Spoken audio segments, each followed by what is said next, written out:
Hello, this is the 178th edition of Catch of the Day, available on the Branch Talk YouTube channel.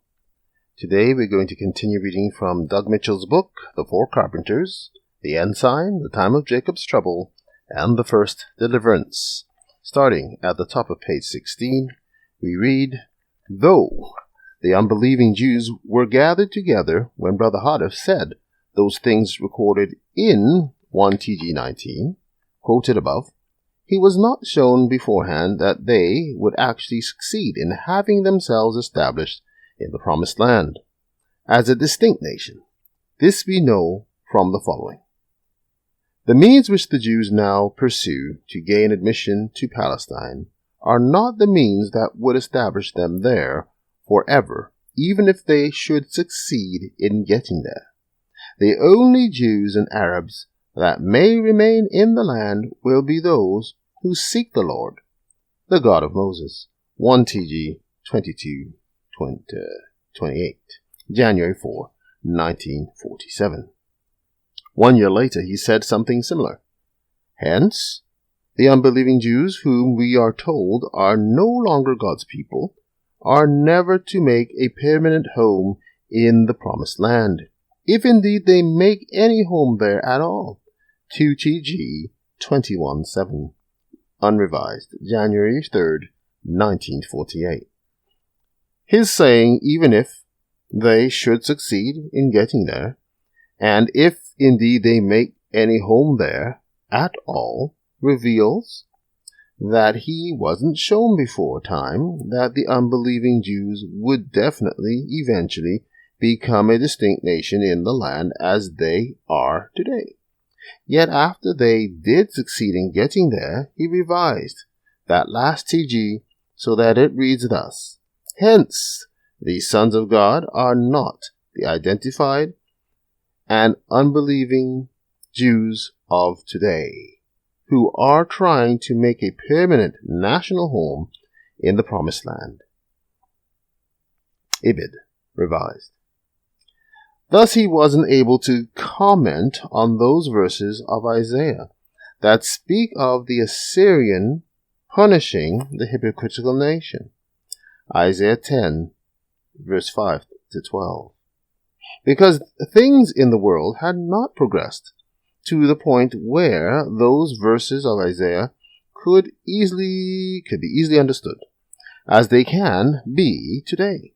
That is, it would be hard for the Assyrian to punish the unbelieving Jews while they were scattered throughout the nations, as they were when he wrote that in 1947, especially considering that those who constitute the Assyrian, U.S., England, and allies, had just fought to defend and preserve that people during World War II, and afterward were helping them return to the land.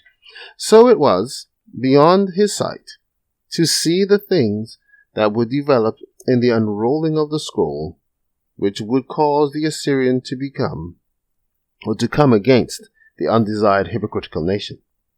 It is understandable why God would be angry with the Jews who rejected Christ, had him crucified, and pronounced a curse upon themselves and their descendants, Matthew 27, verse 25. And that alone would make them a hypocritical nation, because they professed to be living by the Ten Commandments, and those actions were contrary to that profession. Yet, that alone will not be enough to motivate the Assyrian to go against that nation, to take a spoil, and to take a prey, and to tread them down like the mire of the streets. Brother Hardif says that the Lord's anger is to fall if she continues to deny Christ.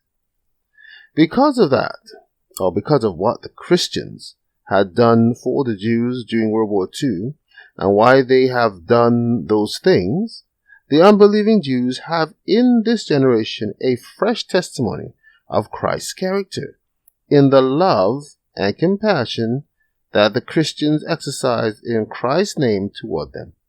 So when they harden themselves in the face of the witness and do things contrary to their own national constitution, which contains the 10 Commandments, then the cup of their hypocrisy will be full, and the Lord will give the Assyrian the charge to punish them. Thus we see that God is to use the Assyrian to punish the unbelieving Jews, the people of his wrath, the hypocritical nation, after they have gathered together.